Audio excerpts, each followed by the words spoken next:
Okay, we are live. My Instagram live was not acting right. People kept on calling me. Oh, that tastes good. Guys, I hope you're doing well. I don't think I've streamed live in a little bit on the platforms. I'm streaming live today on the big YouTube, the smaller YouTube, which is Genesis Dorsey Teachings, so Book of Genesis, the Book of Genesis, Genesis Dorsey Teachings, and Facebook page. So hello to everyone. I hope that you're doing well.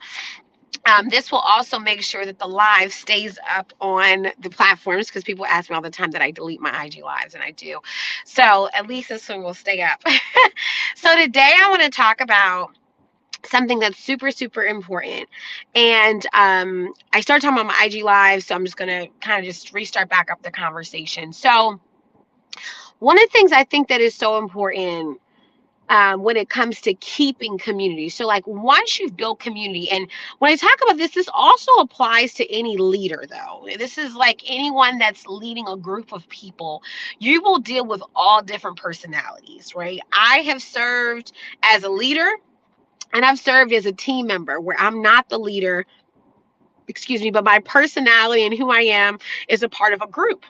And self awareness is key um, as a leader, as an individual team member, but then also to having awareness of the group, knowing who's in the group, knowing the personalities that you're leading, knowing how people deal with other people. And a lot of times too, if you have never worked with some people, you don't really know how they will work with others until you actually see them work with others. You know, people can talk all day about, you know, on their resume or in kind of, oh yeah, you know, I've worked, I've been a part of small groups before. Hey, you know, I've worked on, you know, I've worked with teams before, and then you don't really know how they work until you see them in action. You're like, they actually do not work well with other people, right? So I want to talk about a major red flag as a leader, and this goes for your staff. You're leading people in your 9 to 5. You know, maybe you have an online community or in-person community that you're building. You're gathering people. This could be for your business where you host a little hangout every month or something like that. Well, I have learned this, and I've taught this to some of my clients. And I actually had a client who was dealing with this recently, and I shared some insight, and this is what led me to have this live. Remember that when you're dealing with people, you have to know people's personalities. I got to go back to that. And the red flag that I want to cover today when keeping any type of community, whether it's the community that you've built on your job, the community you've built within your business with your staff, the community you've built with your business within your clients, right? You have to watch out for people who do not understand the culture of what is there. Let me explain what this means. There are some people who either are aware of their dominating personality and they're just unaware. Then you have some people who are aware of their personalities, and when they join a group, they just have no consideration for the other people in the group. Have you ever been on a Zoom? Maybe it was like a group Zoom, or maybe, you know, it was a webinar or something like that. And, you know, they open the floor for commentary for people to share insight. And there's just like somebody who just hogs the mic. You know, they just take over. They want to answer and there's nothing, look, that's their personality. They want to answer every single question. They want to interject after every single comment, after every, you know, once someone shares one comment, they have something to say. Right now, they just took over the past 7 minutes, right? But they want to share something else, right? And we talk about this with like coaches and leaders. So like when you're facilitating conversation, or as a leader, if you're leading your staff and you're having like staff meetings, you really have to be aggressive with facilitating. Now, people think facilitating just means to be the one that's hosting, but no. The word facilitate means to make something easier. I'm going to say that again. So if you call yourself a facilitator, your actual role is to help make something easier. Now, well, what is it that we're trying to make easier? Whatever the end goal is of the conversation. So whether it's to help people connect easier, whether it's, or sorry, easily, excuse me, whether it's to help staff to understand and have clarity from the meeting and what we're going through. So sometimes people will come into a meeting or come into a situation and they actually don't help to make it easier. They actually help something to be more confusing. They help something to be more chaotic. So as the leader, you have to make sure that you assert yourself. And I think sometimes, when we become leaders or maybe, we're taking over a role, we don't want to offend people. We don't want to step on people's toes. But you have to think about this. What is more valuable? Is it valuable to allow that person to dominate and not help the group overall have a healthy culture?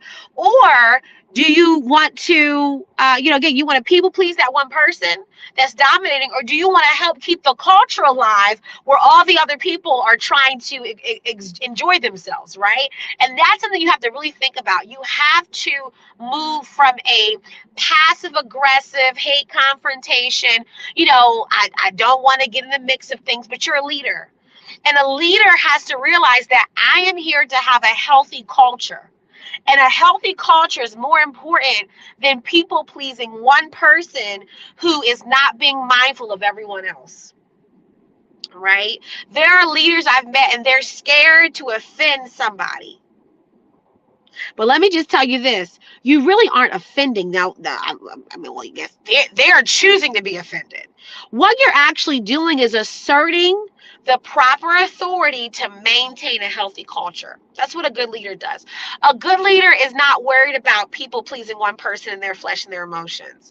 A good leader is thinking about how do we maintain a healthy culture so that other people will want to come back. There's something right there. Do you know that a negative person can drive away good staff? A negative person can drive away good volunteers.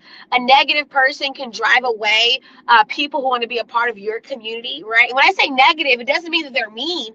Sometimes it means that they're unaware of how they navigate when working well with others.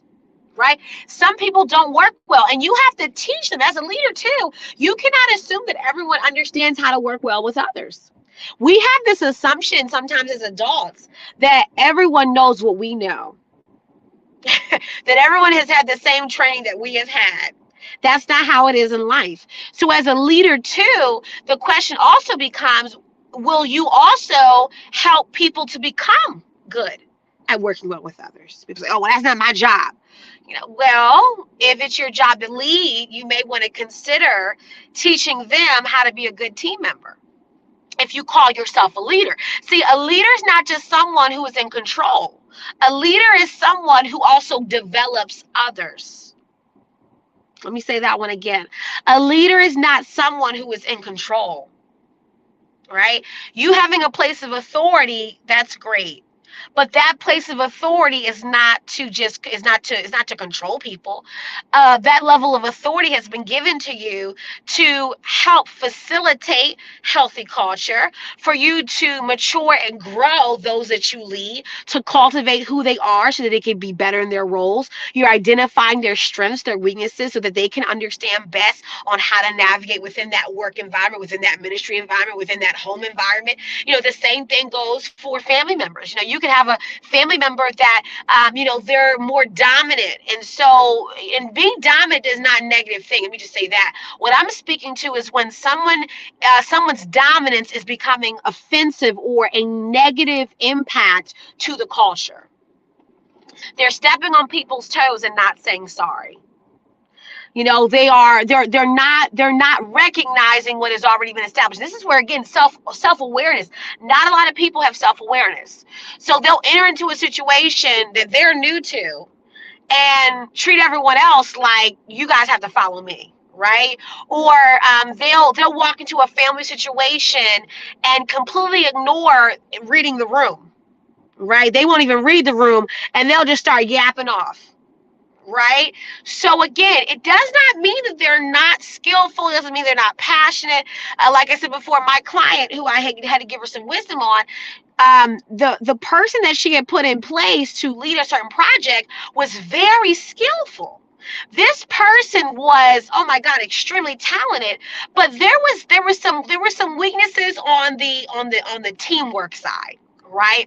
So again, what happened was this person was leading a project, and instead of allowing other people who was on the team to work with this person, they basically was like, well, I know it all, I've got it all, I really don't need your guys' help, you can kind of come in as you need to. And then when they asked, well, how can we help, they said, oh, well, I'll let you know. Well, that doesn't involve the other people, right? And see, if we believe that that's teamwork, we also are ignorant, and ignorant just means you just lack knowledge of great leaders. Again, create opportunities for for the other team members to grow and to evolve. So as a team, if I'm leading in a place of leadership, I should not have the mindset that because I know it all and can do it all, then let me just get it done.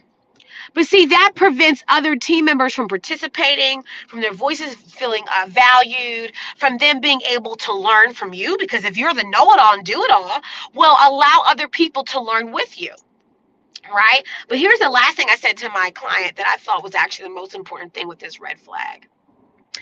I told her, I said, sometimes it is better, and this is a hard pill, I think, for some people to swallow who are perfectionists, right?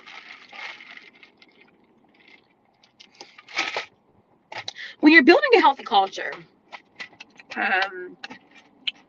sometimes it's better to have something done at 85% success, but higher teamwork involvement and communication than to have something done at 100% where only one person was dominating and controlling the project.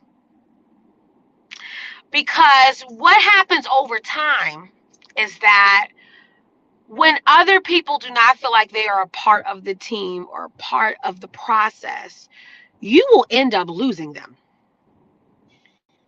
You will lose them. You will. I will tell you, I've seen communities dwindle. I've seen teams unravel because people did not feel like they were valued as a team member, because someone wanted to be the, I do it all, I got this, I'm the, I da da da. That you will actually never attract good support that way. And this is a life lesson, period. I've learned this. This is a life lesson, period.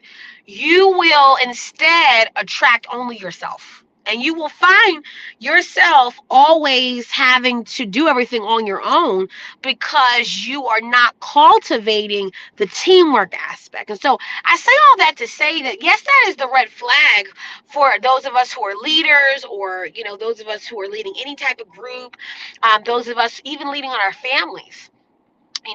You have to realize when something is coming into the culture that is not healthy, and it doesn't mean that person is bad. I just want to put that out there. It just means that they must be redirected. And if they cannot be redirected, then they need to go somewhere else. Okay? Because there is such a thing as some people, they're just not being the right team for them. Right?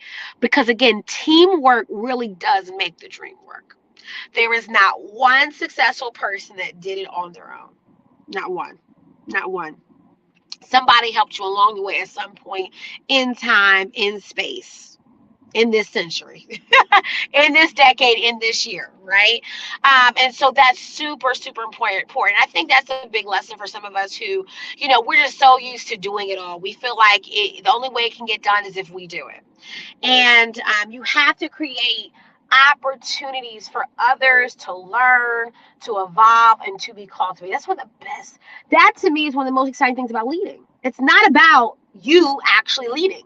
The most important thing about leading is having the opportunity to cultivate other people.